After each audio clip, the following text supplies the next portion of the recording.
Halo semuanya, hari ini Kak Fitri akan bercerita dengan judul Hadiah dari Sang Hyang Mapaele. Cerita asli ditulis oleh Vanda Parengkuan. Datu Simbau memerintah di Pulau Simbau yang terletak di Laut Sulawesi. Putrinya yang cantik dan pandai menari bernama Sang Hyang Mapaele. Menjelang ulang tahunnya yang ke-15 tahun, Sang Hyang Mapaele semakin pandai menari, bahkan menjadi pemimpin tim gadis penari Tari Gunde. Tari Gunde ditarikan oleh gadis-gadis penari pada upacara tolak balak di halaman istana.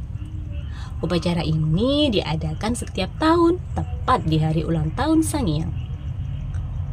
Sambil menari, semua penari Gunde akan memohon pada Tuhan agar Tuhan memberkati rakyat Pulau Simbau.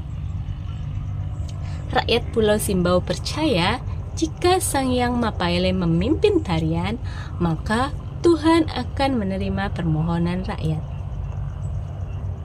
Pada suatu hari, Datu Simbau tampak gelisah. Ia bingung akan memberikan hadiah apa untuk Sang Hyang Mapaele di hari ulang tahunnya yang ke-15. Opo Umbaralage, sang penasihat Datu, lalu memberi usulan. Adakan sayembara saja Datu, siapa yang bisa memberi hadiah yang terbaik untuk Sang Hyang akan diundang ke istana untuk menyaksikan tari Gunde. Datu Simbau sangat setuju dengan usul Opo Umbaralage. Para pengawal istana segera menyebarkan pengumuman sayembara itu ke seluruh pulau itu. Warga Pulau Simbau segera berlomba-lomba membuat hadiah yang mewah. Mereka ingin melihat dari dekat Sang Hyang Mapaele menari dengan indah. Di Pulau Simbau ada dua saudagar kaya yang biasa berdagang sampai jauh melintasi samudra. Saudagar anggrek hitam mempunyai putra bernama Napong. Saudagar kayu hitam mempunyai putra bernama Maitung. Mereka ingin mengikuti sayembara itu. Ayah, tolong buatkan hadiah yang terindah untuk Sang Hyang Mapaele, kata Napong dan Maitung pada ayah mereka masing-masing. Saudagar anggrek hitam dan saudagar kayu hitam segera menyuruh anak buah mereka untuk menyiapkan hadiah yang istimewa. Sementara itu, di dekat Pulau Simbau terdapat sebuah pulau kecil yang gersang bernama Pulau Kadiu. Di pulau ini hiduplah seorang remaja yatim piatu bernama Takatuliang.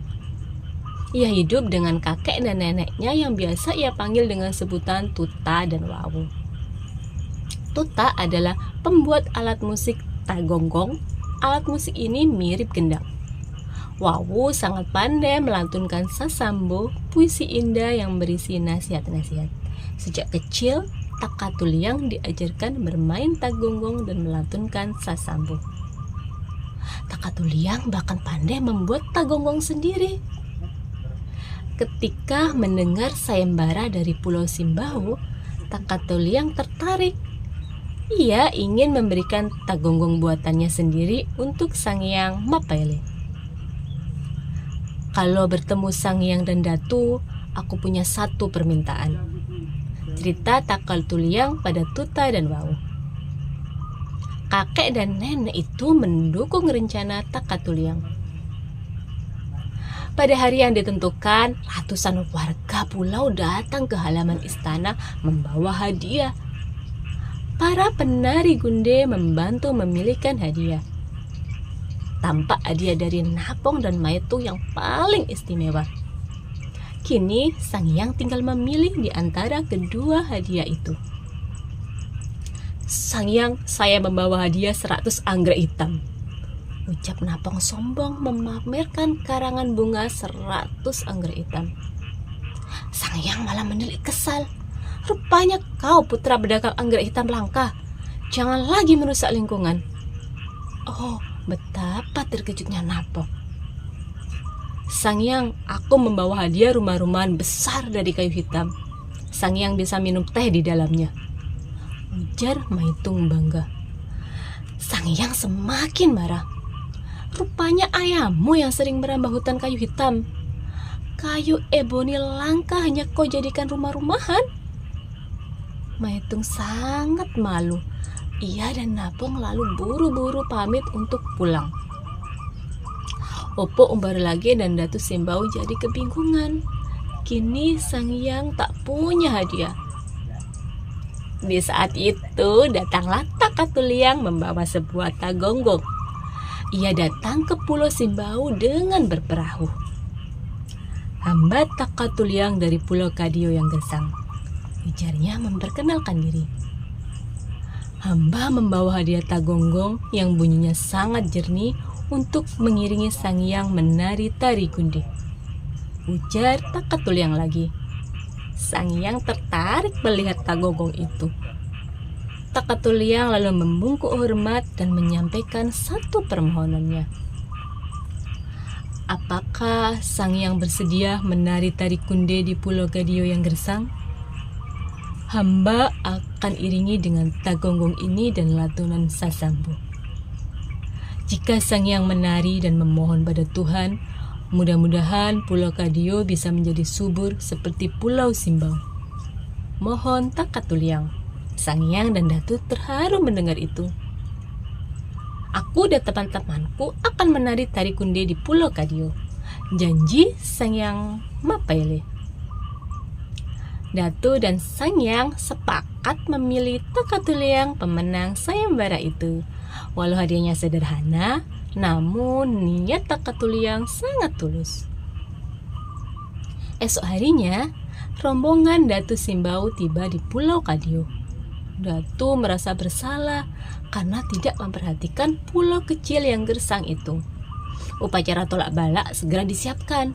Sang Hyang Mapaele dan 12 penari kunde mulai menari dengan gerakan lembut.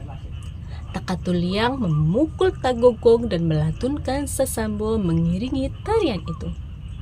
Suara tabuhan berpadu dengan lantunan syair indah yang berbunyi, "Cintailah hutanmu, cintailah lautmu. Tanpa bicara mereka membantumu, tanpa bicara mereka memeliharamu." Suara merdu Takatuliang dan pukulan lembut tagonggong menyebar ke seluruh juru Pulau Kadio. Sang Hyang dan para penari memohon pada Tuhan agar tanah di Pulau Kadio menjadi subur, aneka tumbuhan untuk bahan makanan bisa bertumbuh. Beberapa bulan kemudian terjadi keajaiban di Pulau Kadio. Tanaman ubi singkong, pohon pisang goroho, dan pohon sagu bertumbuh subur. Keajaiban juga terjadi di sekitar pantai. Ikan-ikan berenang berkeriapan. Warga Pulau Kadio bisa menangkap ikan untuk kebutuhan makan mereka. Saat Datu dan Sang Hyang datang lagi ke Pulau Kadio, Takatuliang menyambut mereka. Di hari ulang tahun Sang Hyang tahun ini, justru Sang Hyang yang memberikan kami hadiah doa. Kami warga Pulau Kadio mengucapkan terima kasih, ujar Takatuliang. Sang Hyang tersenyum.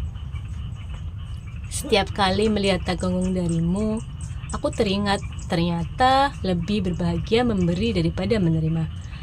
Datu Simbau tersenyum terharu. Di usianya yang ke-15, putrinya sudah menjadi lebih bijak berkat Takatuliang.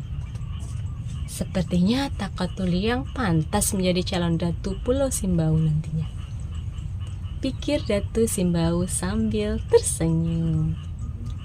Nah, itu tadi cerita Kak Fitri.